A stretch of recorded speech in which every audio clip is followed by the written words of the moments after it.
So when my teacher said that this vehicle he was drawing on the board can carry some luggage, I said, so it can carry the salt lick that we pick from the valley. I didn't know that it has to have a road. He didn't tell us about the road. But you know, it makes your work easier. It makes your work easy, your burden easy. Yeah. Then he continued and said, there's a place called Nairobi. And he met some women who were driving big cars in this place called Nairobi. And these women were Luos. Oh. They are uncircumcised. Wow. Then I said, wow, that is it. Uncircumcised, and that is what I want to be. So that I can get that car, I can be in that place, I can be educated. So I did my own mental mathematics, and I hope you did when we were talking to you and as your guest. Yes. Okay, so it means if I'm not circumcised, I get educated. And if I get educated, I will own a car. And I'm owning this car in a place called Nairobi. So I decided my life then.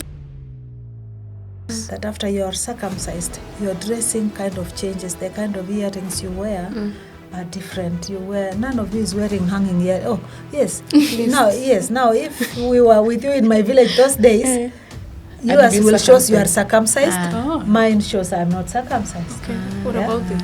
Even yours, we are safe.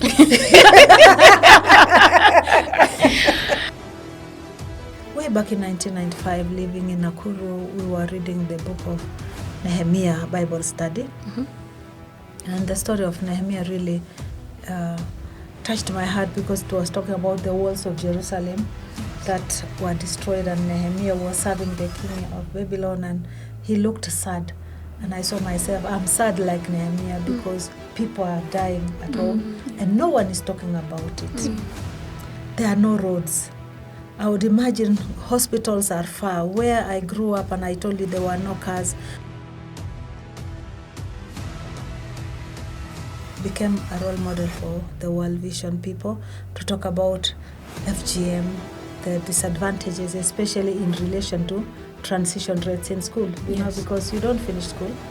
You will find that when children go to school, girls are more by class 1 up to 5. By the time they are going to class 6, you know, just before the onset of puberty, people circumcise you. You know, there's also the fear that if you get pregnant and you're uncircumcised, it was not good. In most cases, they would kill the child, or, you know, it's an embarrassment. So they would say, we better prepare you to become a woman, an adult, before just on the onset of puberty, so that in case you get pregnant, at least you can be married off. With this piece, we can actually transform the Kerio River Basin into a productive land, a peaceful region where each one of us can flourish with our children.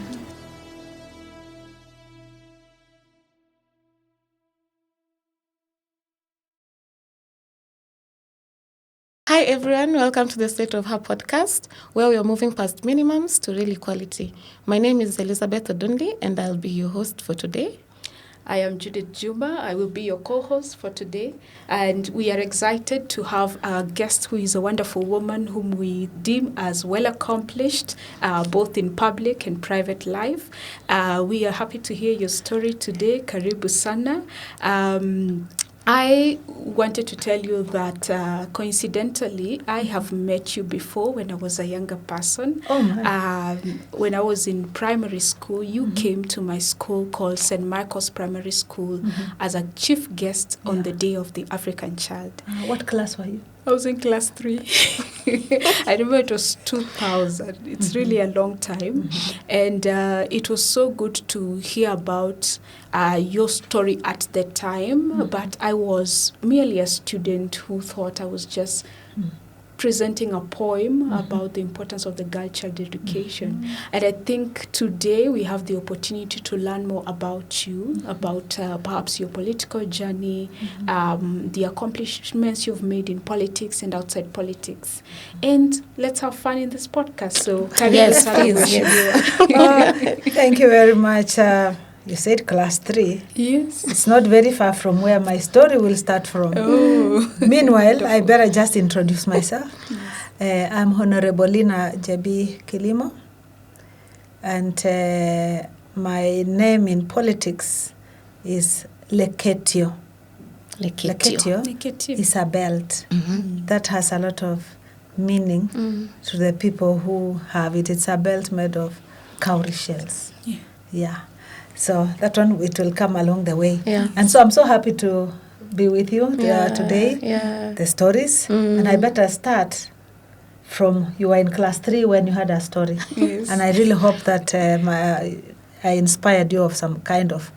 I was in class 4 when I was inspired by a story. Oh. Way back in my primary school called Kamogo Primary School. I had my teacher called Labore. And so Labore comes to class. He drew a vehicle. I think he wanted to tell us about a car because, you know, those are remote areas where no vehicle can reach. Yes. Although right now where I was born, I ensured that a vehicle can reach there when I became MP. Wonderful. So with the only vehicles we ever saw was either the Safari Rally, which we never got so close. We are in the highlands, but we would see the Safari Rally along the valley, and we would sit at night and just say, that vehicle could be for who and all that. But those are so many other stories in the village which children enjoy watching. Yeah. So back to my class, class 4. Then my teacher draws a vehicle and says, you know, this one is called a car. So we know that is how a car looks like. And he said, you know, a car is used to carry luggage and also to carry you from point A to point B. But what caught my attention was the fact that a vehicle could carry a luggage. A girl child in my home area, those days then, there were no shops, so we did not have salt lick. I mean the salt lick that you buy in the shops, but we have this sand or kind of soil which is salty, and it's found in the lowlands. So it's an escarpment. So we live in the escarpment, but in the lowlands we go and pick salt lick at a place called Murkutwa. So you would pick and carry on your back up the hill, and then you rest there. Then the next week or the next day you take to where the cows are. The cows stayed higher. So as a woman and as a girl, that is what you're trained to do. You are the chose. That was the work of women, carrying salt lick on their backs. So when my teacher said that this vehicle he was drawing on the board can carry some luggage, I said, so it can carry the salt lick that we pick from the valley. I didn't know that it has to have a road. He didn't tell us about the road. But you know, it makes your work easier. It makes your work easy, your burden easy. Yeah. Then he continued and said, there's a place called Nairobi. And he met some women who were driving big cars in this place called Nairobi. And these women were Luos. Oh. They are uncircumcised. Wow. Then I said, wow, that is it. Uncircumcised, and that is what I want to be. So that I can get that car, I can be in that place, I can be educated. So I did my own mental mathematics, and I hope you did when we were talking to you and as your guest. Yes. Okay, so it means if I'm not circumcised, I get educated. And if I get educated, I will own a car, and I'm owning this car in a place called Nairobi. So I decided my life then. So then now, of course, I continued life. It wasn't easy. We, being stigmatized most of the time. And you asked me why I speak Luo, because then they started saying, this one is uncircumcised like a Luo. So I tried to behave like a Luo. For some time, before I think I joined politics, I would also find myself, my accent is like a Luo. Because it's like I started now fitting into that perception of me to them. That is like changing your identity, actually. Because if it means they're calling me a Luo because I'm uncircumcised, well, it's okay. So that's I try to learn. Every opportunity I get, I learned the Luo language. So anyway, how I got now into politics. Of course, I must say that at some point I ran away from home, and it wasn't easy disobeying your parents. But my desire was more than obedience to my parents, because I thought it's my life. And you look at my classmates and the fate that befell them after being circumcised, because it's a rite of passage from childhood to adulthood. Yes. That after you're circumcised, your dressing kind of changes. The kind of earrings you wear are different. You wear, none of you is wearing hanging ear. Oh, yes. Now, if we were with you in my village those days, yours be will show you are circumcised. circumcised. Mine shows I'm not circumcised. Okay. What about this? Even yours, we are safe. And so, if we walked along the path and your earring is that way and ours is this, the men will know this one is circumcised, so ready to be married off, and they will elope you. So, you could see many people in those days that their destiny, they're just eloped because it looked they were circumcised, and those ones were not. Yes. And I didn't want really that kind of life. And it was very sad, because when those girls are eloped, they would bring this, you see this, when the runners, this creeping plant, when the runners arrive and they are given. That green plant, So they will bring and hang by your gate, to your home. Yeah. So the parents will now know it's okay, she's safe. See, they have snatched you. So they'll bring that one. So it's like, take it easy, she's okay. So you would be married even by somebody you really know. And your parents don't even know who. Okay, they'll get to know, of course, but they will know eventually. Of course, they will know, hey, and you are carried like this, like a log by many men. My goodness. So those are the kind of things I saw, and I said I wanted a different life, thanks to the story of my teacher. How old were you when you at the time? You said you leave home. Oh. Like at what point, at what age? As in Form 3 then. Okay. So what happened? So you escaped home, you went to a shelter, to a relative? No, I went to a church. Okay. I went to a church. Yes, thanks to my Christian Union teacher, Stephanie Mahiaina. I look forward to her coming back to Kenya. The other day she told me she's now relocating back from the US, and I really would want to meet her, my destiny connector. Yeah. Okay. Of course, plus my teacher who told me a story, and then the person who, empathized with me along the way and all that. So then I get married. Of course, in one of the other fears they have is if you're not circumcised, you don't get married. So it really confirms the fears of most parents who subject their children to FGM, because everyone would want their child to settle at some point. So it's a rite of passage from childhood to adulthood, and of course it increases your marriageability. But all the same, I thank God later on I got married to somebody from my own community, and from the valley, where there's a lot of banditry attacks, killing one another between the Pokot and Marakwet, while I came from a safer zone where those attacks were not there. But I loved this place, and I had a father-in-law who really embraced me. And so I love the place and the people. So you would now hear all the time, so-and-so has been killed, so-and-so has been killed. Way back in 1995, living in Nakuru, we were reading the book of Nehemiah Bible study. And the story of Nehemiah really touched my heart, because it was talking about the walls of Jerusalem that were destroyed, and Nehemiah was serving the king of Babylon, and he looked sad. And I saw myself, I'm sad like Nehemiah, because people are dying at home, and no one is talking about it. There are no roads. I would imagine hospitals are far. Where I grew up, and I told you there were no cars.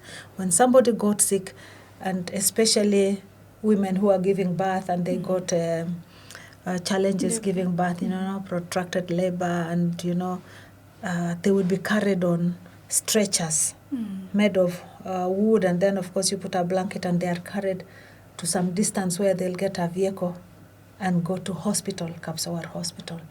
I'm saying this because it will inform some of the developments I came to do, what became my priorities when I became MP. So you would see people being carried in stretchers, they're lucky if they reach hospital, or when they reach, their first vehicle has gone, so they will stay and wait the next day for a vehicle to come. And so I really felt, and I'm living in town, I see other regions are developed, but when I go home, people hardly access hospital. There's so many challenges, people are just dying, and no one is talking about. I felt the representation was not talking about the challenges we go through. Yes. And basically, as a community, you would blame the president. Something now which I don't agree, having come to parliament.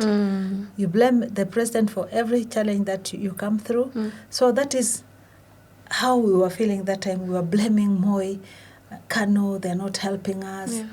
And so I stood on an opposition ticket. Okay. Yeah. So I stood on DP. And now when I came to parliament, I came and discovered, here, unless the member of parliament addresses those challenges, the president is just overall. Yeah. It is overseeing everything. Yes. It is you to bring to the table The issues that you want done. You have to push the agendas for your people. You have to find out the laws that are existing, the government policies that are there, and now see that they are being implemented in your area. And it is you as the MP to see, yes, challenge then the government that you have this policy, but it has not reached us. Haijatufikia. Instead of just, hitting, saying the president has left us. So I came in feeling, Kanu, the president, Moi, have not helped us at all. Only to discover that unless I bring to the table, it will just be a policy on paper. I have to see. And it gave me a real meaning of the word mjumbe, A member of parliament, you call them mjumbe, and a mjumbe is somebody who takes ujumbe from this place to this place. It's a messenger, basically. You have been sent by the people, bring to where the answers are, and return the answers to the people. So with that notion, in 5 years, I was able to achieve what was never done in 40 years. So now that answers my why I got into politics. I talked about female genital mutilation and insecurity. Those were my two agendas. I wanted FGM to be brought on the table, public space, that people can talk about it. Because there we are told about so many myths that will happen to you when you're not cut. Then I am out here among uncut people who are also doing well, and my teacher had confirmed that the Luo ladies were doing well in Nairobi, driving big cars. And I just hope that you people are living to my imagination. You have to drive big cars. We are. And they say that, he also said that they are lawyers. I think in 2023 or something, when we were celebrating ICT International Women Day, that's now when I said the same story, and we were with the Chief Justice and others. And I just said, who among you, and Effie War, who among you was that who shaped my dreams? Because I was told Luo ladies, but there's one who is a judge, she jails people. 1974, who among you? I think now it must, so they said, I think it fell on Effie. That's the person who my teacher must have seen. Because alisema they jail men also. So I didn't manage to become a lawyer, but I think I made laws that can jail people. The FGM law. I'm curious. Wonderful. You said you went for the MP seat, you won. So how was your journey getting there? Because looking at back then, you're fighting for anti-FGM. This is culture. And it's core. So how was it, you as a woman, first of all, in your community? Then looking at the agenda that you had, how did you get to where you were? Did someone hold your hand? Tell us your journey. Negatives, every negative thing, you can make it a stepping stone. I tried the first time, 1997, and I did not make it. Then, of course, then 2002, I tried again. But between 1997 and 2002, World Vision had a project in my community, taught ADP, Area Development Program. And they had come with this agenda of anti-FGM, so they were looking for role models. And so I became a role model for the World Vision people to talk about FGM, the disadvantages, especially in relation to transition rates in school, you know, because you don't finish school. You will find that when children go to school, girls are more by class 1 up to 5. By the time they're going to class 6, you know, just before the onset of puberty, people circumcise you. You know, there's also the fear that if you get pregnant and you're uncircumcised, it was not good. In most cases, they would kill the child, or, you know, it's an embarrassment. So they would say, we better prepare you to become a woman, an adult, before just on the onset of puberty, so that in case you get pregnant, at least you can be married off. So World Vision then came up with that program of, you know, how do we talk about FGM? So I think we were about 4 of us, or 3 of us who had not undergone the cut. But then it was me they approached, and I got 3 others, so we were 4. One was the daughter of a chief, the other one was the daughter of a pastor, and there was one just a layman who also decided mtoto yake bado. And basically, those ones were informed by the church when they spoke about against FGM. So very few people also picked. But mine was informed by this story of driving cars in Nairobi. So World Vision gave me the platform to talk about FGM in schools and all that.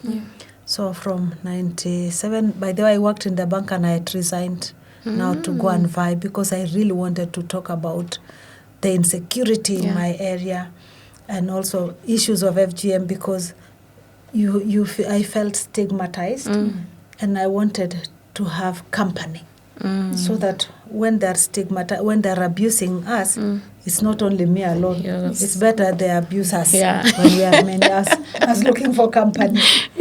So share the burden. To share the burden. Do you know, it's so shameful. You walk before people and people say,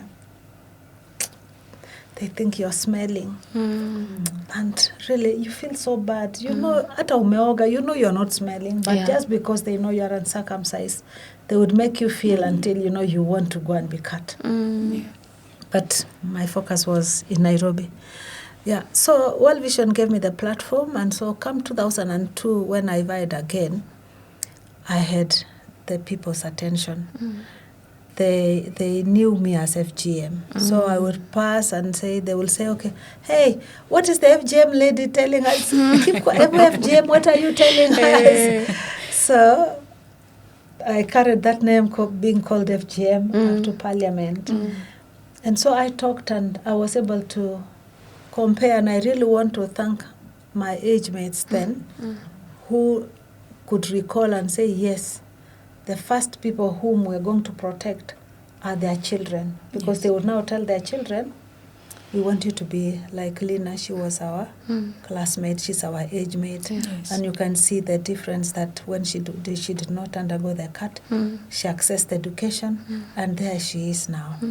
So I must say those were the first followers to also to get a critical mass of girls who are not cut in my community and FGM. And my first agenda was also to help educate those girls. Then I got into Parliament. So that's like I'm supporting my age mates to make sure that their children have a different life from their own, just like the way I chose a different life from my mother's. So now, here I am, being called FGM. I'm campaigning. And I am campaigning in the opposition. And getting into that opposition, I'm grateful to Senator Zipporah Kitony. Senator Zipporah Kitony was the chair lady maendeleo ya wanawake. And so in mentorship, I thought now I'm going to ask her, I'm coming into politics. Can you show me the nitty-gritty, the ways about? Thinking then maybe, of course, Kanu was popular in Rift Valley.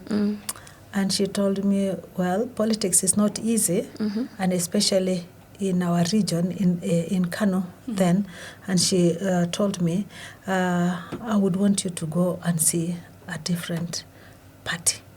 She sent me to Tabitha Sei, Ambassador Tabitha Sei.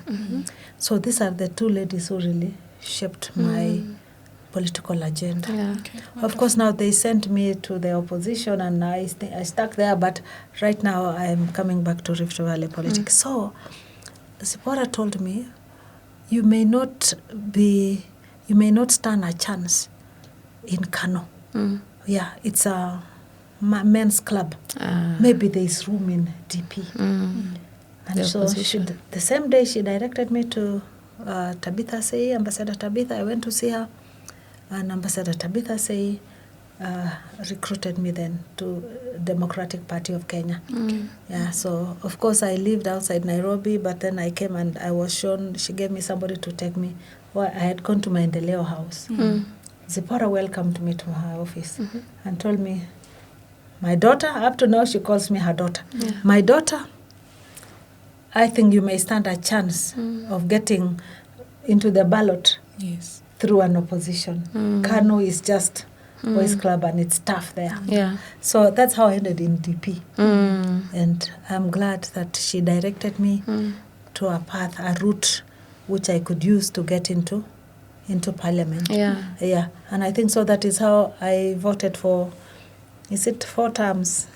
I voted with the mountain people. And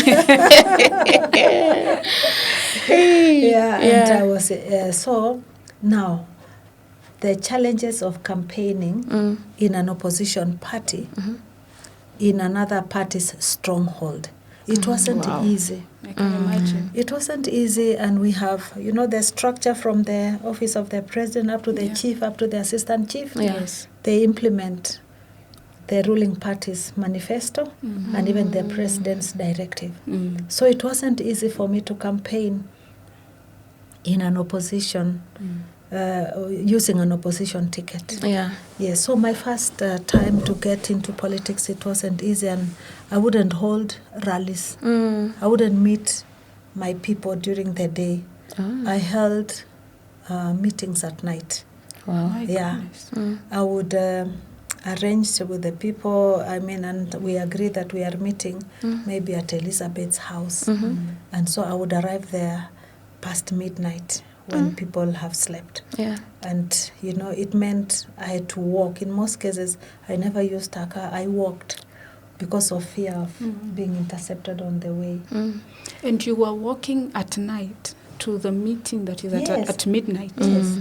And I'm grateful to the young men in my community who also embraced change and walked with me. Ilikuwa na vijana wadogo, very young people who, just said tunatembea na mama. We really walked.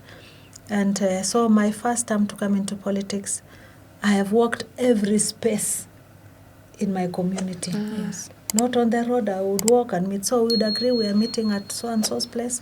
So slowly people will trigger there and we'll meet and we talk. And by 3:00 I must leave so that I'm not found. Because the chiefs might arrest you and all that. So I did that, and the name Leetio played a big role in the people believing in me. And how did I get this name called Leetio? When I announced to my family where I'm married that I want to be a member of parliament, and I thought my weakest or the best entry point was my father-in-law, who was very good and embraced me. Remember that I disobeyed my father and I was feeling, and then I find a father-in-law who is embracing me. So it's like we really bonded with him. So before telling my husband, I went and told my father-in-law, I want to go into politics. I really feel that when I'm in town, people are not reporting what is happening in the valley here. People are not talking about how people are being killed. People are killing one another. All what I hear is people are saying in barazas, we don't have tarmac, we don't have electricity. And in other regions, I see electricity. Even our neighboring constituency, Marakwet West, they have electricity, they have tarmac. They didn't have tarmac, but the Kayos have tarmac. How come we don't have? So somebody somewhere is not going to bring these things. Yes. And so my father-in-law called a meeting of the wazees and told them, hii mtoto amesema anataka kiti. And it was under a tree.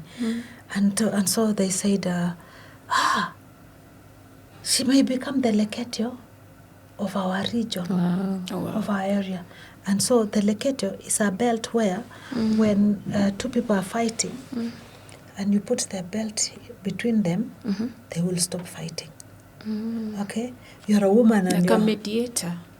Or No, it's just something you don't cross. Okay. Yeah, I don't like, it's a line, it draws the line. Or you're fighting, your husband is beating you. If you can really get your Leetio, because every woman has, Okay. and you put it in between you and him, he will not touch you.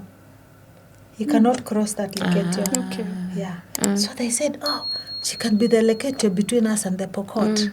Yeah, and mind you, I am known that I'm uncircumcised, and in the beliefs of our area, that when your side of the battle, when you're losing a lot, when you're fighting, you take somebody who has not poured blood to lead your warriors.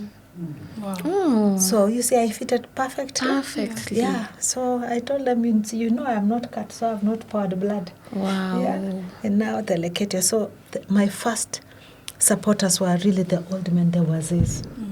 Yeah. Very And in fact, I just feel that sometimes my loss in 2013 was more of the youth, and there was a wave of saying the youth and the older generation stood by me with, of course, some monkey tricks which were done in the nominations to ensure some names were missing, the older generation. So they said, now this is the Leetio. And so they said, okay, there's a woman called Christine in a place called Sambalat. No, it's Sangach. So under this tree, the Wase said, there's a woman here who just gave birth. Tell her to remove that belt of hers. And so that lady removed her belt and I was given. And God heard their prayers, and I believe the Bible says that God listens to the elders of the land. And names also have meanings. And I think truly to their belief, when they gave me that belt and called me that name, for 10 years when I was MP, the guns went silent. Wow. By the time I'm leaving politics, they gave me a different name, the Mother of Peace. Wow. Up to now, they still call me Eya Kalia, the Mother of Peace. Yeah. But they gave me that belt. That woman, some of the men have died, have unrested, but Christine is still alive, and she still recalls that belt which she was breastfeeding her child. She was told, bring, and we put. And as I told you, that when that belt is put between two fighting communities, they'll stop fighting. So the Pokot, remember, I was coming angry that the president is not addressing insecurity. When I came, I found her. It's the MP to address the insecurity. Yeah, it's not by the gun. And so I came and I crossed the Pokot, and we are neighbors, we intermarry. And I said, what is it? Why are we killing one another? We intermarry and we still marry one another. What is it that can bring us together? And when I reached there, I found that so many initiatives had been done. My predecessor, Marit Moi, also during his tenure, and he really lost because of insecurity and all that. So they had come up with something called Kolowa Declaration. So I sat down with the Wazis and I said, you are the owners of the land. You know how to manage. How do we manage ourselves with our neighbors? So when they brought this, that the latest agreement was something called Kolowa Declaration, I said, then why don't we implement? So I implemented what they say, that if you kill somebody, you pay. And it is there in our culture. You pour somebody's blood, you also pay. But then I said, what brings us together? We are people who like singing. So I started singing group, and I went to Pokot and we started a singing group in Pokot. I supported them. And I said, it's only men who, like the lions and the cheetahs. You know, the lions and the cheetahs, how they map their area. They would watakojolea hivi, and this is their area. And I said, and so are the men. They have these boundaries. They say, here, this is my place. But a woman has no boundary. We intermarry. Marakwet women are married in Pokot. Pokot women are married in Marakwet. We have no boundary. So why would I put a boundary between me and Pokot? I'm a woman, so me, I'm going to Pokot. And Pokots are coming. So I started interacting with the male parliamentarians in Pokot. Honorable Kamama, Honorable Rotino, Honorable Itole. And I told them, I'm a woman, I have no boundary. So if there's a function in your constituency, I will go. I'll come, I'm not going to speak anything. I'm not going to own your land. Because men are identified with lands and they in shamba yao, they belong here. Mheshimiwa, sorry to cut you short. I'm curious because your journey is very unique. Normally, pastoral communities do not embrace women's leadership. But from what I'm hearing, you were embraced quite quickly, even with the elders of the community. What was the pushing inspiration for them to accept you at that time? This is pre-2010 when Kenya was not even in our laws really protecting the rights of women in politics. What gave you that push?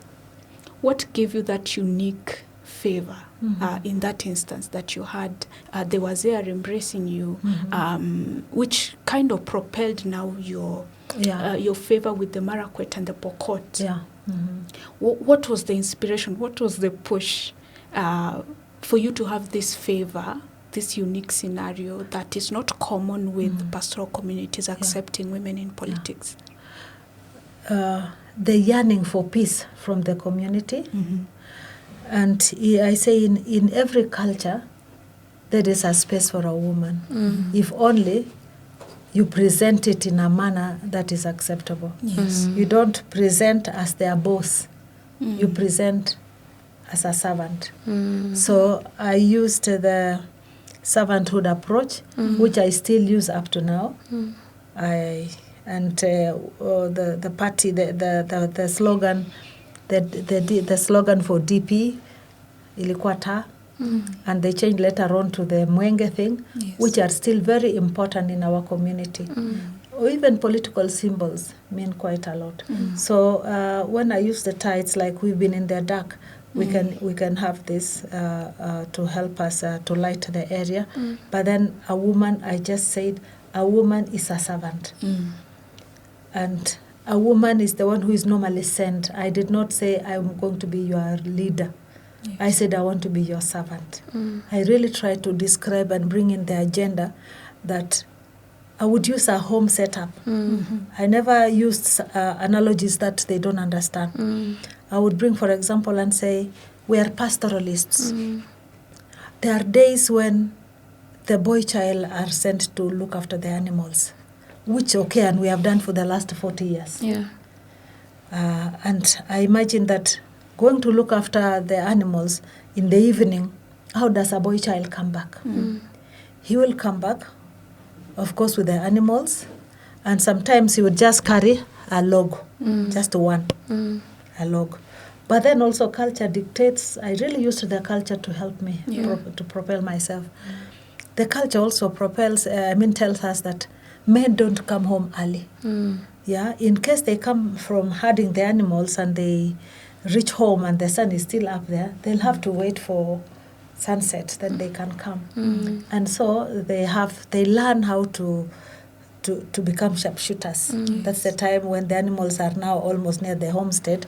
They learn, so we have their bows, and normally how the boys train to become sharpshooters is they would look for not a shrub, a shrub, and which could be as thin as this, and so they'll want, how are you sharp enough to shoot in the middle, without going sideways. So would you just, so they will train. Do you know how can it go, like the way darts? You know the way darts, you look at the eye like this. So they're there practicing. And I said, it's okay. I'm not condemning them. But as they're doing like that, And while they had gone herding, especially the goats, it had given birth to a kid. And so you put it down here and wait, and you play until night falls. By the time you wake up, the jackals have eaten. Yeah. So that could have happened to us the last 40 years, that we have sent them to go to parliament. They come back. When they reach Eldoret, the sun is still up. It's not yet sunset. So they would play drafts, or they would learn to shoot. And by the time they wake up, whatever they had brought for development, somebody else has taken it. And so that's why we've missed all this time. Then I said, so that is our boy child, and that is what is expected of them. Then I said, now, and then a girl child. Let us see a girl child who has gone to look after the goats. A girl child who has gone to look after the goats, when she sees a dry twig, anaona hii ni kuni, anasanya kuni. And so she brings, later on now, she brings firewood on her back. And then they carry the kid. So they would carry the kid on their hands, and they come.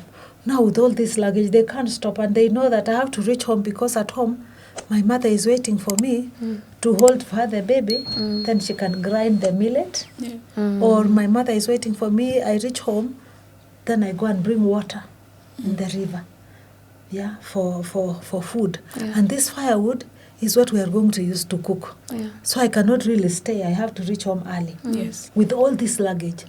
And the first stop with this luggage is the homestead. So I will come, nitoe kuni, niweke mtoto ya mbuzi hapo chini. And then now, my mother now gives me the next agenda. I have to reach home early. So I either grind for her, or I hold the baby for her so that she grinds the millet, or she will send me to the river. And we make sure we prepare a meal, because people have to eat. But for my brother, the boy child, let's say luckily they have reached home even with the kid. It was not eaten by the jackal, but he carried a log. And what are logs for? Are they used for cooking food? No.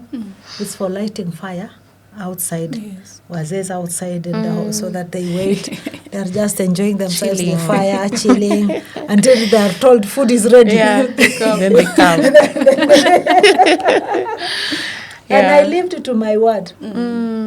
Because when I came and I got stomach, I did not put it down until I reached my constituency. So we have a place called 00 Death, because we never had tarmac.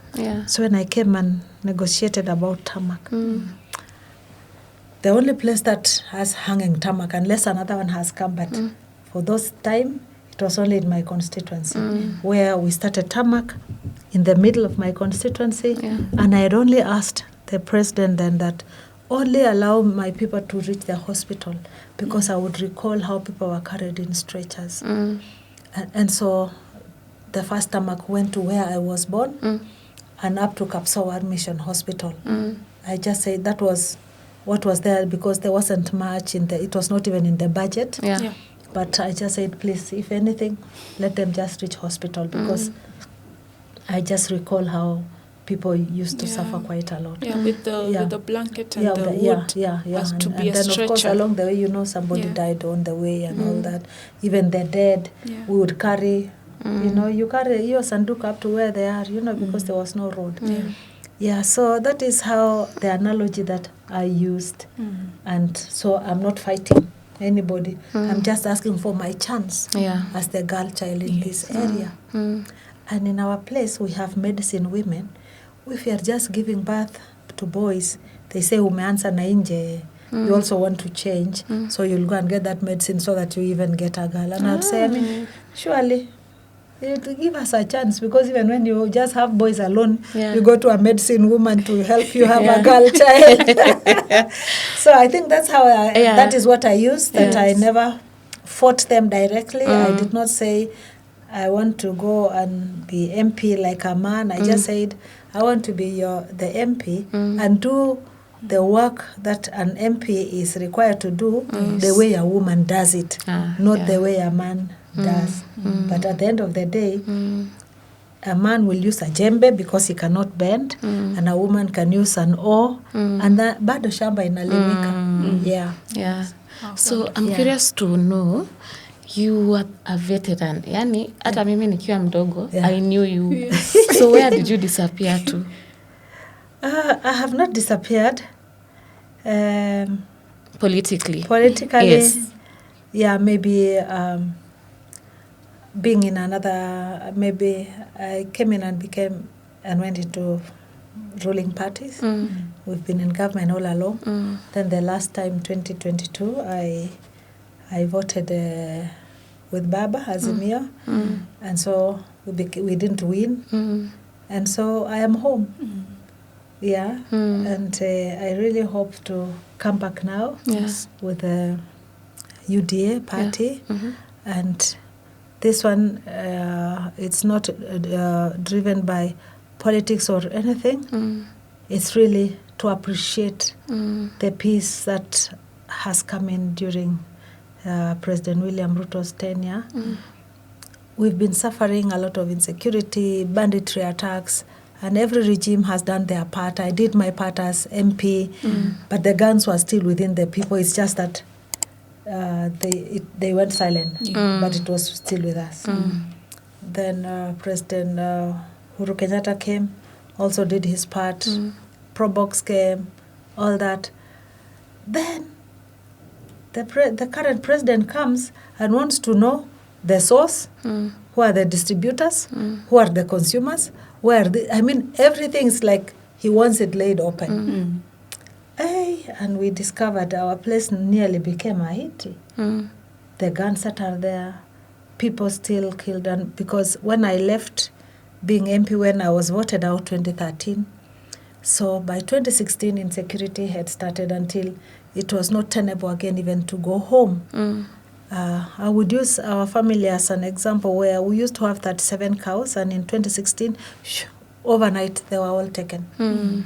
And I wish they'd taken the animals without killing our neighbor whom we had kept our animals together. They killed him and took everything. So the current president comes now and just wants to know why. Why can't it end? And of course, what came out really clearly is that it was a business for other people. And so as we speak now, there is peace. People have surrendered guns voluntarily.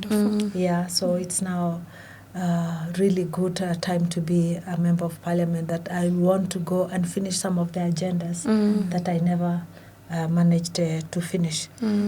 So remember, I had 2 missions, peace between Pokot and Marakwet, and the female genital mutilation conversation to be brought on the table. So as I worked as a role model for World Vision, they used to call me FGM. Coming to Parliament, I knew that if this is my last time to be MP, what will happen to that girl child who has a dream like I had a dream? They have to have a shield, because then we have been cheated by myths that if you don't do ABCD, if you are not cut, ABCD will happen to you, and nothing will happen to you. Many girls do not manage to finish education because after they're cut, you are an adult, you are married off, you are either eloped or now you are the disposable asset in the home. There's no food, or sijui school fees for who and who is not there. Then which is the disposable asset? This one who is ready to become a woman, so who has been circumcised. So there you go, and so that they get dowry and all that. And the pain of running away from the known to the unknown, like me, I didn't want other girls to go through the same. And so I came to Parliament and wanted issues to do with elimination of female genital mutilation. So I would start contributing a motion, but ensure at some point I must point at FGM because along the way. I'll somehow find a way of talking about FGM. And I came to Parliament, and of course you have to read a lot. This is a new area. Came and read about the Human Rights Declaration of 1948, read about CIDO, read about all the human rights that are violated when one is subjected to FGM. And then I attended a forum in Cairo in 2004. And we were discussing about the Cairo Declaration as taken there by Amwick. By the way, that's a media organization that sponsored us to go there. Yeah. And the issue of Maputo Protocol, which was passed in 2003, was also there. And I could see that they agreed that every state in AU to go and come up with legal tools for the elimination of female genital mutilation. Then I said, wow, but this is what I've been looking for. So I persuaded my country then, and of course got some of the donors to help us. And in particular, Emma Bonino, who is an Italian, but she's a senator in the EU Parliament, and I met in Cairo, and I shared with her my agenda, like the way I'm sharing with you that I came into politics with two agendas, conversation about female genital mutilation and peace between my two communities. Then she said, okay, why can't we do something about this Maputo Protocol? And we have a conference so that you bring it to the world stage. And I'm sure those who will recall then, they will know that sometimes on the screen they will see me and I'm talking about FGM. And I know that talking about the effects, the negative effects of FGM has helped many girls not to undergo their cut or shaped their opinion and decision by some mothers to protect their girls from female genital mutilation. So in 2004 September, we had the first international conference to get legal tools for the elimination of FGM. It was held in Nairobi. I had wanted it to be a government conversation, not just the NGOs. Because remember, it was World Vision, I think Action Aid who will talk. But what happens to communities who practice FGM? They will just come to that meeting. You have called us for a meeting. The NGOs wametuita, we come and listen to their stories. After that, they give us some allowance, give us some clothing, and then they go. When they've gone, they say, they have gone, let us tuendelee na mambo yetu. So I really wanted it to be a government agenda. So after getting that, the first conference on legal tools, implementing Maputo Protocol, which I'm grateful that our country has ratified. It's only that we have, in Section 14, that they've not yet ratified because they have an issue with reproductive health rights and all that, but I'm grateful for the other one. So then I bring that now to be my argument. My country, you said that we get legal tools. And so we started the journey of getting the Prohibition of FGM Act. It took us 7 years to put it in place. I'm grateful to people who were then in the Ministry of Children or State Department of Children. Dr. Nyekal, who helped us quite a lot. He's now in Parliament. Professor Jaldesa, he's also now in Parliament. These are the people I walked this journey with. By then, we had the Children's Act that prohibited FGM. But it was saying up to the age of 18. And the issues of FGM were in the Ministry of Health. But you see, when it's in the Ministry of Health, it's a consequence, it's after. And prevention is better than cure. So, plus many other lawyers, FIDA, who would put things together for me to say that make it into a human rights perspective, remove it from Ministry of Health because it's a consequence. Then, of course, to say up to the age of 18, remove it from the Children's Act, because remember that FGM in some communities which use it as a rite of passage, they just do it before puberty. We don't have birth certificates. We don't know when some people were born, provided they just see, you're just becoming a girl like this, your onset of puberty, breasts have developed. They say this one is 18 years. And so it doesn't protect us. So we needed a standalone law that will, according to me, act as a shield. A shield. The darts from your culture coming. So a girl child will have a shield and say, I'm not really disobeying, these are the laws of the land. Or how would we protect, because it is those who are in leadership who are supposed to protect us. And so it took us those 7 years. And how do I get it? And I'm not in the Ministry of Health, and I'm not in the Children's Department. We have a caucus in Parliament called Kenya Women Parliamentary Association. So what do I do with my agenda? I really persuaded my colleagues to make me the chairman.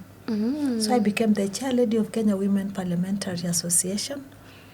And in that caucus of women, we discuss issues that affect women and see, does this one require a law, or do we take this to which departmental committees in Parliament? Do we push for policy change and all that? So, and I found myself in Parliament with Honorable Sophia Abdinur, I think MP for, is it Fafi or somewhere in Garissa? And she was my chair, and so I brought before the women parliamentarians then to help me push for this agenda, because this is what I'm standing for. This is why I came to Parliament, that when I leave this space, how will the girls after me be? Is it going to be a stepping stone for the girls of this country? Are they still going to be subjected to FGM? What about if I'm the last one to become member of Parliament from FGM practicing communities? What environment will I have created for those after me? And so I'm grateful that my colleagues in Parliament supported me. If I can recall vividly that the support that I got from the civil society organization, funding conferences, bringing members of Parliament together. The last one for the law to come, we went to Mombasa, and Dr. Jaldesa, another gynecologist, brought in the scenario of a labor ward on FGM, in FGM practicing communities. And I think they showed in some live footages and all that. And I remember the minister then was, Minister of Gender was Esther Murugi from Nyeri, and we had my colleagues, the MPs, and after watching that, they just said, bring the law, we will sign it. We will sign. And there's the late, not Oro Jode, who's the other one? Who was the other MP? I'm trying to recall, but it's from Luo Nyanza. And it was seconded by Kapondi from Mount Elgon, who said, when we brought in these issues of transitional provisions, transition of girls, no wonder in one location in my constituency, you can't get girls who have reached Form 4 because after that they are cut. So he seconded that motion. It's Kajwang. So the late Kajwang just said, I will present if this is what girls go through. Kaponde said, because there are no transition rates kwangu ni zero, I'm seconding that. And so the engineers are the women parliamentarians, led by myself, but the presenters on the table were the men. What I can tell women is, whatever you want to achieve, don't go straight. Go zigzag. Climb the mountain zigzag until... because it took 7 years. At the end of the day, the men were convinced. And we told them, it's not about another woman or your wife undergoing FGM, it's your daughter. Tell a man it's your daughter, and they'll kill somebody for it. And so they killed their monster called female genital mutilation to protect their daughters. And I'm so glad that the subsequent presidents after Kibaki, because he's the one who appended the signature in 2011, President Uhuru Kenyatta came, said by 2022, okay, so he was shooting at the star, he reached the sun, and now we have President Ruto, who has also said the same declaration, also, I think, to the sun. And we have the current Minister for Interior, who has also said he doesn't want to hear something like that. Why do I say interior? Because the way we crafted that law is in such a manner that our security lies with the presidency. All the others are just implementers, supporting, to ensure that things go straight. So right now we have the Prohibition, the Anti-Female Genital Mutilation Board, which I'm so grateful that 2013, when I didn't make it back to Parliament, the cake that I baked, I was told, okay, show us how to eat it. Yeah. So I became the pioneer chair of the Anti-Female Genital Mutilation Board in 2014, setting it up, being the first employee looking for people, asking government to deploy, this is what you require. Until right now, it's a standalone parastatal. Yes. And so I am grateful that for all those who listen to my desire for the protection of girls and women from FGM practicing communities, to be protected from their own culture, which they don't see it as harm. They hold on to it because they believe this is what we found. But they have been overtaken by events. And of course, then our new constitution 2010 has come. So it's a journey. If I may interrupt you a bit, I'm just curious to know, you were there pre-2010, and now you're hoping to come into after the 2010 constitution. Now, looking at the work you've done for women, you've done a lot. So what do you think is the problem? Because Kenya is not where it's at when it comes to having women, an equal representation of women and men when it comes to the political space. So comes the 2/3 gender rule. What do you think is the issue, having had that experience? How we package our messaging as women. Yes, and if you are a training hub, we better have to train ourselves. Let's not fight directly. I told you, climbing the mountain, go zigzag and you'll reach the top. Most communities, and we are patriarchal, don't like confrontation. So you have to study the environment to which they are in. If they like confrontation, then you can confront. But if they don't like confrontation, package yourself in such a manner that they feel they are the bosses and you are their servants. So we better give you wendo utufanyie kazi. As we sit and wait for results. I think apart from all the time we are blaming money, how we package ourselves as women. We must package ourselves in a manner that we fit into a vacuum in the minds of our people. So discover what is that which is, then you package yourself to fit into that, so that when you appear, they say, this is what we were looking for. So you must have a mission. If you don't have a mission, then you wouldn't know how to package yourself. Because if you just want to become MP and Honorable Mheshimiwa, just go to that house, and especially now we see so many flamboyant lifestyles of people, you want to be among the number, then you wouldn't know how to package yourself. So really do scan your environment before you stand. So that you know that when I reach here, I must speak this. When I reach here, this is what is lacking. Because it's not about money all the time. Okay, money right now can still play something. And because I would recall also at that particular time when I started the first time, it wasn't easy. But somehow, provision follows you. I think provision follows purpose. Wow. So my purpose then was for peace. And I want to thank God for Abantu for Development. I don't know if that organization is still existing. It was headed by the late Wanjiro Kihoro.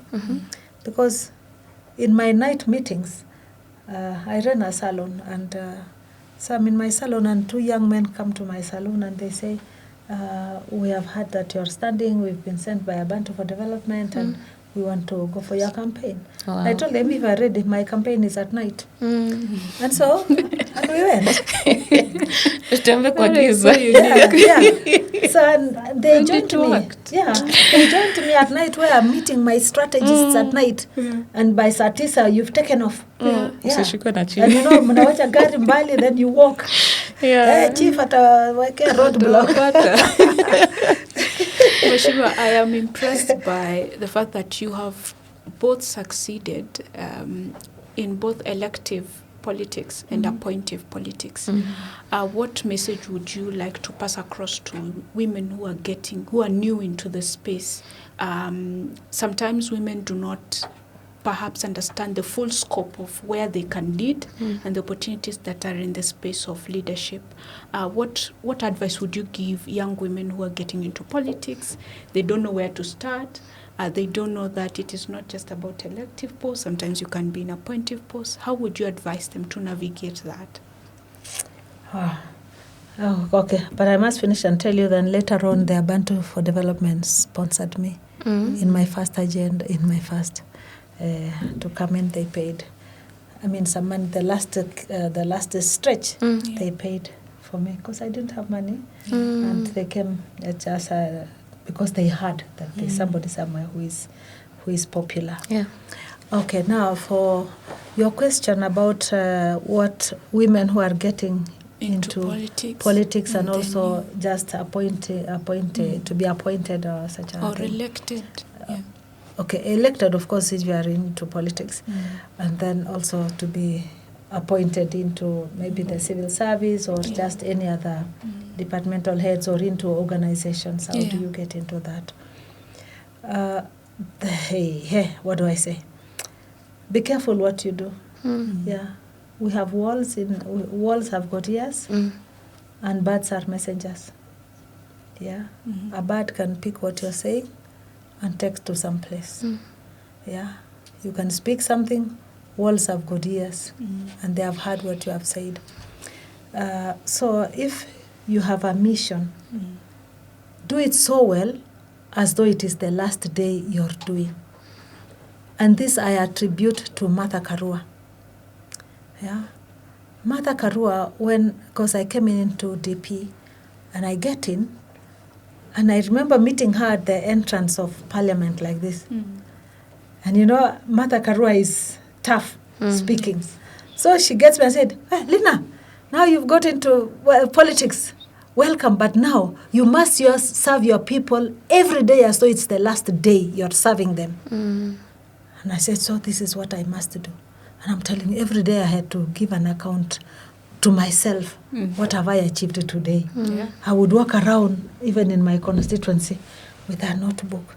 Somebody says something, I write. And then I come back and sit and say, this one needed an answer, or this needed an agenda to develop, a program to be developed. What was in this? That every day when I live there, when I leave that seat, this is what Martha told me. What will be remembered of the person who sat there. So what will be remembered of you when you live there? I don't know if she remembers, but Martha, thank you so much. You had great mentors. And she's tough. Yeah, Martha hataki mchezo. Mwambia wewe. Ufanye kazi. Usijisikie umefika tu Parliament. Yeah, so it stood at the back of my mind that, okay, so this is what is expected of me in Parliament. And I'm sure my constituents can attest to it, that you would send me a message on WhatsApp or a message on phone. I'll get back to you because I feel accountable to you. So Martha Karua taught me accountability just by being tough on me and said, you must deliver for your people. So women now who are coming into politics, have your mission right. And do it every day as though it is the last thing that you're doing for them, without fearing resources. As I had said earlier, I used to use the phrase that when you move, providence moves too. But today somebody told me the best the way to describe my phrase is that provision follows purpose. So what is it that they are? And I had said walls have got ears, birds have got messengers. So whatever you do, just know that somebody is watching. And with that, I'm grateful that whoever watched later on, as I serve now, I may not be in a board in my country at the moment, but I serve at the International Board of Child Fund, headquarters in Richmond. So at least I'm grateful that I can still say, I cannot just say, Niko tu vile unaniona. No, I can say I serve at the Child Fund, and it's a humbling board to sit in, because you find people who have no needs of their own, and I mean, they have enough. They have nothing to say we are working for, but they are sitting there and saying, the children of the world, what can we do? 0 to 5. Globally, are there people who are not able to have food? And then, so of course, they would say, can NGOs or CBOs be created in those areas so that they can channel that money? And we sit there to talk about fundraising. Yes. In the global board, it's nothing but fundraising for programs, for civil society organizations in the countries where we serve, and we give them money. And so I was taken there 2 years ago, 2024. They were looking for an African to sit in their board because they serve in Africa. And so I was in my home in Eldoret, where I came from today, and I received a call from a lady. She's a Ugandan. And she just told me, oh, Linah, would you mind serving? We are looking, send me your CV. We are looking for somebody. And so to serve in the child fund. I never knew it was America. I thought ni hapa ya Kenya. Nakuja Nairobi. Wow. Yeah. So Alice gave out my name. She's a Ugandan. So really, these things I think we find in the internet now. Maybe the walls are no longer walls. Maybe they're internet. It's or internet. A podcast like this. As we wrap up the conversation, I'm curious to know now, you are coming back into politics and you are planning to vie in 2027, right? Yes. For what position? Member of Parliament, Marakwet East constituency. I have some agendas which I did not finish in that constituency. Yes. Now there's peace, restoration of peace. And by the time I left office, we had done some irrigation. We had cleared farms for irrigation. And this is the best time for them to do now. Proper irrigation, because there is peace. You are no longer afraid. When I left, we had started a model for irrigation between Pokot and Marakwet. Remember, I said I have no boundary. Whatever I did in Marakwet, I did in Pokot. So we had, supported by the Kenya Red Cross, we had a 500-acre irrigation scheme. So 250 in Pokot, 250 in Marakwet. It was closed. But that's something I'd wanted to do along the River Kerio. It should be a blessing for us. Because River Kerio spans from Keio North all the way to Lake Turkana. And I have an organization called Potuma. I'm the patron of that. Pokot, Turkana, and Marakwet Women Peace Network. Because I said, God plucked me from among the women of Kerio Valley and brought me to sit with you people here. But I am part and parcel of them in the valley.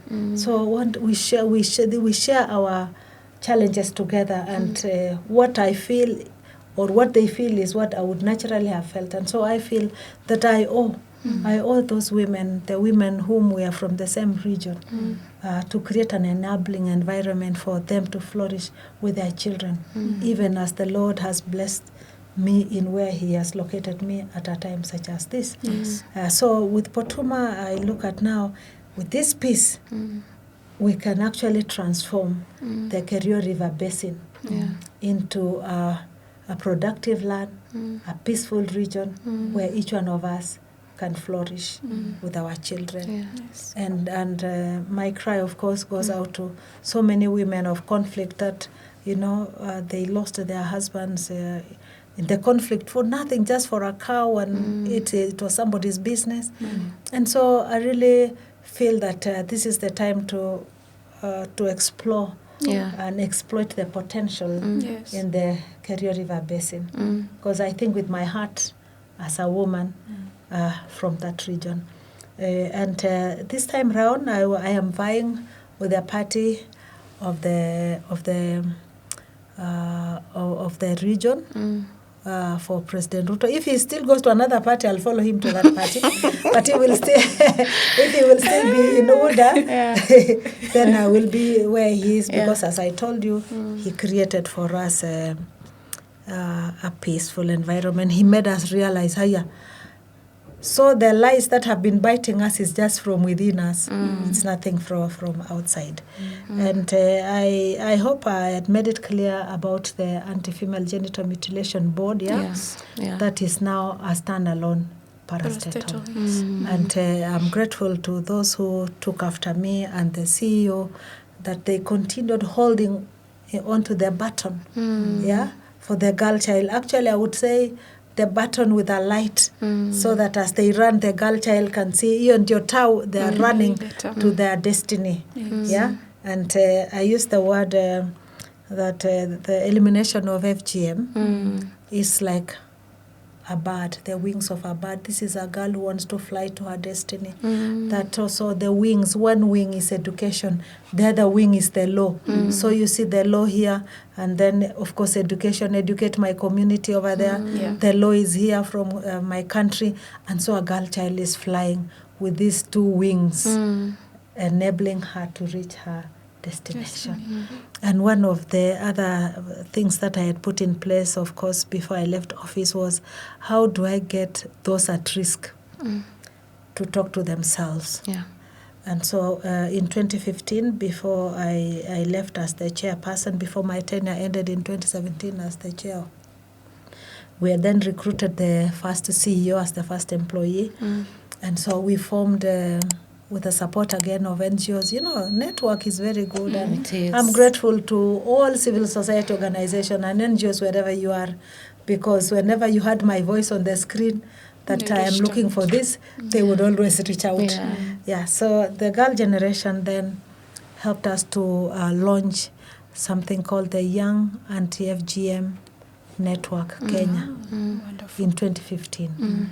And so those who were there, Kina Macharia, when they came of age, other young people came. Then so the other day we just got some other Gen Zs, real Gen Zs now. Some are still in the university, and they have embraced this agenda of campaigning against FGM. And then they say now, hey, we must need the wisdom of our grandmother. Speaking of Gen Zs, now because Judy is going to come in and wrap it up for us, you've said you're running with UDA, then we have the Gen Z movement, and then you also said in 2013, because you had more of the support of the wazee, the youth didn't know you hapo bado. So what is your strategy? Because you see it's a very powerful movement. What do you think about it, and how are you going to leverage it? Okay. So I finished for you the anti-FGM Gen Zs, who said now they need the wisdom of our grandmother. And so they said, okay, you're going to be our chairperson. So currently in Kenya, I chair the Young Anti-FGM Network Kenya. These are young people who I would talk with an analogy, and they have to translate it into the current scenario. And I'm grateful to the Young Anti-FGM Network in Kenya. Definitely, I told them, you can stand on my shoulders. I can still carry you on my back, so that we ensure that one day, when history will be written in Kenya, it will be written minus FGM, that it's no longer there when we reach this destination. And now, for my political agenda for 2027, and of course going back to 2013. In 2013, there was a song that was trending that telling the young men to not be cheated and all that. So it came in, and by that time I was still standing with the party in the Mount Kenya region. I was in TNA, and Rift Valley at that time was URP. But so at the end of the day, there were more young people who went with the young man who came, who vied. So they went to that side. Right now, the young men in my community, although they're still being persuaded to go the other direction, but unfortunately, the young man did not deliver or did not meet their expectations. In fact, right now, I have more of the young people who like Elizabeth, She's Elizabeth. No, she's Elizabeth. Judy. Who like Judy are learning stories. They are story cells. So they're hearing stories of what I did. So, and I'm grateful to those who are still sharing that when Mama was there, we had this. Yes. And the young people in my community are now saying, we heard that you did this. Yeah. Yeah. Of course, the campaign comes in and says, oh, okay, maybe she's old, we can do that. But I still tell them, in the African analogy, wisdom is found with the grandmothers. And the network that I still have, they will need my network. So I have more Gen Zs now than the older generation. Okay. Yeah. Wow. Yeah.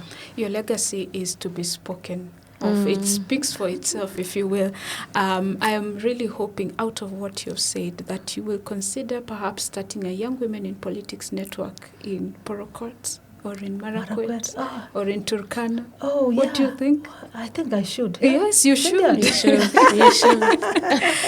Thank you so much for sharing your story, really, for sharing your legacy, and for bringing us into the space of how you navigated a field that many women look at it as difficult or impossible, if you will. But from your story, we can see it is possible. I loved when you say that walls are not walls with technology. Walls are no longer walls. Yeah. I love that you taught us that with provision, provision meets purpose. I think that is something that we take with ourselves. That is it, viewer. Thank you so much for joining us, for listening in. Our Mheshimiwa Linah Jebii Kilimo, also known as Leetio. Thank you so much for being in our podcast. We are very grateful, and we hope that in the future we'll continue to have these conversations, perhaps in a different place. Leetio, the mother of peace. Yes. There you have it, viewer. Please don't forget to subscribe, share, and like our podcast, and see you in the next one. Thank you.